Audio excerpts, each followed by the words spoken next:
हर दिन पावन श्रृंखला की 9 दिसंबर की कड़ी में आइए स्मरण करते हैं झंडा गीत और श्यामलाल गुप्त पार्षद। भारत की स्वाधीनता के युद्ध में झंडा गीत का बड़ा महत्व है। यह वह गीत है जिसे गाते हुए लाखों लोगों ने ब्रिटिश शासन की लाठी गोली खाई, पर तिरंगे झंडे को नहीं झुकने दिया। आज भी यह गीत सुनने वालों को प्रेरणा देता है। इस गीत की रचना का बड़ा रोचक इतिहास है।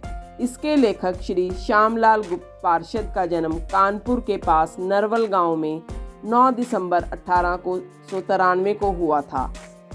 अगर आपने हमारे चैनल को अभी तक सब्सक्राइब नहीं किया है तो कृपया इसे सब्सक्राइब अवश्य करें, जिससे कि आपको प्रतिदिन हर दिन पावन श्रृंखला की जानकारी प्राप्त हो सके।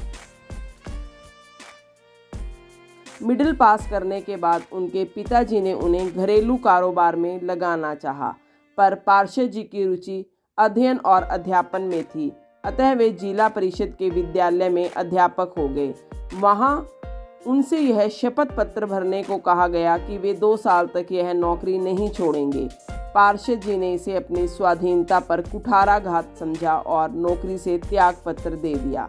इसके बाद वे मासिक पत्र सचिव का प्रकाशन करने लगे।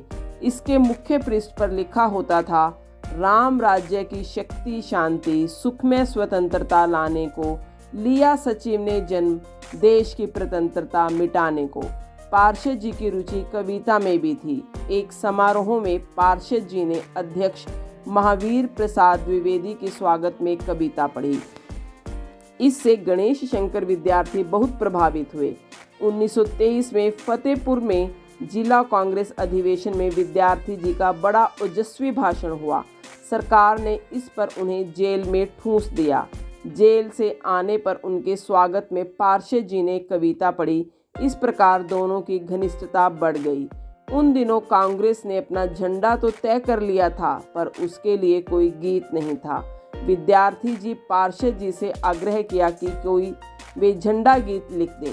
पार्षद जी ने स्वीकृति दे दी, पर काफ़ी समय तक लिख नहीं पाए। एक बार विद्यार्थी जी ने कहा कि लगता है तुम्हें बहुत घमंड हो गया है। चाहे जैसे हो, पर मुझे हर हाल में कल सुबह तक झंडा गीत चाहिए। इस पर पार्षद जी ने रात में यह गीत लिखा, विजयी विश्व तिरंगा प्यारा, झंडा ऊंचा रहे हमारा, सदा शक्ति सरसाने वाला, वीरों को हर्षाने वाला, शांति सुधा बरसाने वाला, मातृभूमि का तन मन सारा, झंडा ऊंचा रहे हमारा।